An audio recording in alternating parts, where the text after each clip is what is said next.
I'm being treated for breast cancer right now.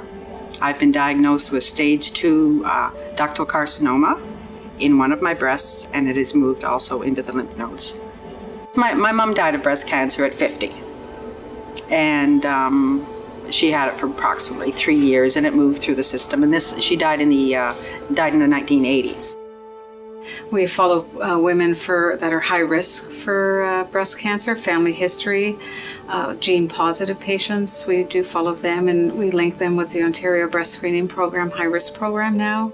People are often overwhelmed at that time. They know there's something wrong. Some patients will ask directly, do you think this could be cancer? But every woman who has anything in their breast is worried about breast cancer. Dr. Arnaud could have been my best friend when I first met her.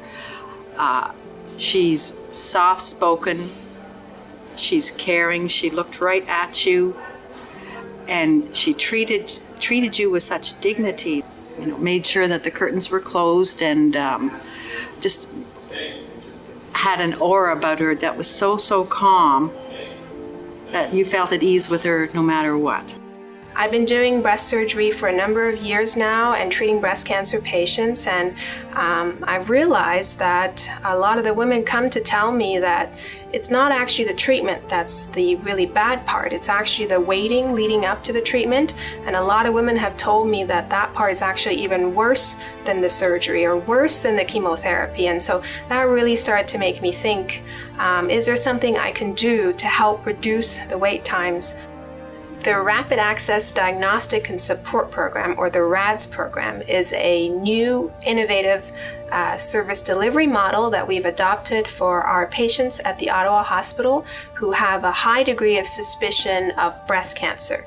And we started because of the frustration with the prolonged wait times that the patients are going through to get to their diagnosis.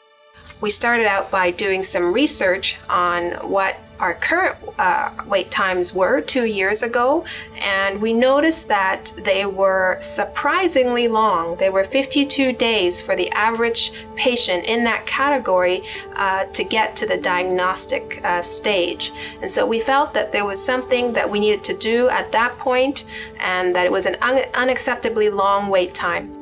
We did map out all of the steps along the processes of a diagnostic journey. So what every patient would have to go through in order to get to the point where they have a diagnosis and they're ready for treatment. And once we eliminated all of the inefficiencies along all of the steps, we found that we could significantly and dramatically reduce the entire wait time for the patient leading up to the diagnosis. And we've been able to do that successfully, reducing the wait times from 52 days down to 7 days. And that's a huge improvement for the patient.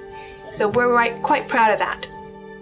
We've also been able to assign a nurse navigator to the patient, and that nurse navigator contacts the patient the minute they come in with an abnormal mammogram, and then tracks the patient and efficiently moves the patient through the system so that they get the next available appointment, the fastest appointment possible, and so that they can get the fastest pathology results possible as well.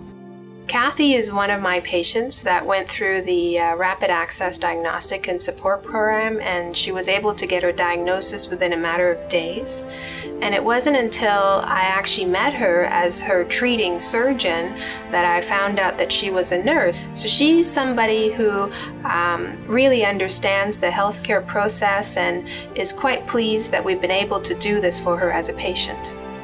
My journey is absolutely gone 360 degrees from what my mother went through. I know all the results of my tests immediately. They are listening to everything that I have said in terms of diagnosing things. Right off the bat, they are ruling out all kinds of areas where the cancer had spread. They have given me definitive treatment options, and I'm looking at like a great diagnosis, really. To be honest, it looks like I'm not going to die, whereas my mother was left hanging all the time. She could be my doctor any day. She can be. I hope she's my doctor for my girls, if something ever happens to them. So.